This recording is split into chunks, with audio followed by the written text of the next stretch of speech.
Lecture 3, Part 1. Historically, Buddhism has not totally been above the shedding of blood, but is strongly rooted in nonviolence, which is at the heart of Buddhist thought and deeds. The first of the 5 precepts, followed by all Buddhists, is to refrain from killing or harming any living being. In the 3rd century before Christ, the Indian Emperor Ashoka, who had slaughtered millions in his effort to unite India, took refuge and became one of the most benign rulers of all time. Ashoka devoted the rest of his life to improving the well-being of his subjects. He built universities, animal shelters, irrigation systems. He treated people as equals, regardless of their religion, politics, or caste. He could easily have conquered the other kingdoms around him, but instead he made them into allies. But even at the zenith of Buddhism in India, emperors such as Harsha and Dharmapala fought wars to expand their turf, despite their allegiance to Buddhism. And in Japan, the samurai adopted Zen. The Dalai Lamas maintained small armies and fought off the Mongols from China in the 14th century.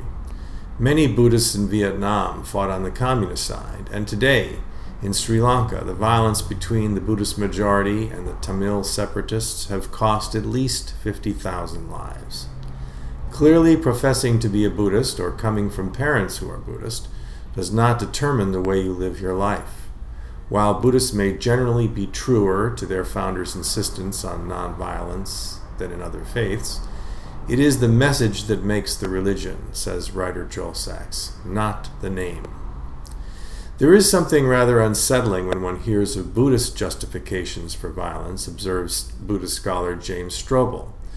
It is as if the core ethical precepts of Buddhism, non-harming or ahimsa, karuna or compassion, and loving-kindness or metta, were conveniently jettisoned. Justifications for violence found in the Buddhist world are quite similar to those found in other world religions. So why are they so troubling in the case of Buddhism? Ahimsa is the most important characteristic of Indian morality. The Buddhist understanding of anatta, no individual self, implies that by hurting oneself, one also hurts others, and vice versa, and that restraint from committing unskillful thoughts and deeds purify one's mind. Buddhism has elements of all of these, writes Gunapala Dharmasiri, but adds the further and central doctrine of causality, which ties the others together and gives us moral efficacy. In the Buddhist experience, violence is found abhorrent, as it is in other religions, but what sets Buddhism apart is the recognition of causality in addition to morality.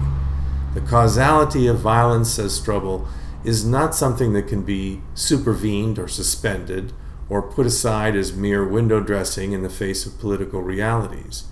Not only the victims suffer, but also the perpetrator. Thus, restraint from harming others is not merely an act of altruism. Buddha was a well-known peacemaker. He even went to a battlefield to intervene when 2 groups were preparing to fight over the waters of the Rohini River and talk them out of it. He often warned the kings of Magadha and Kosala that the victor of a battle can expect more war as a consequence.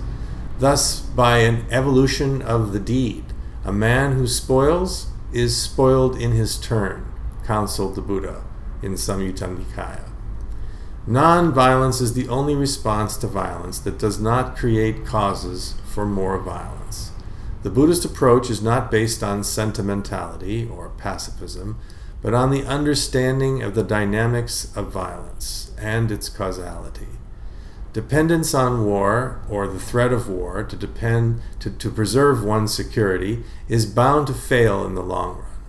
In the parable of the saw found in the Majjhima Nikaya, Buddha says to his monks, "As low-down thieves might carve one limb from limb with a double-handed saw, yet even then, whoever sets his mind at enmity, he, for this reason, is not a doer of my teaching."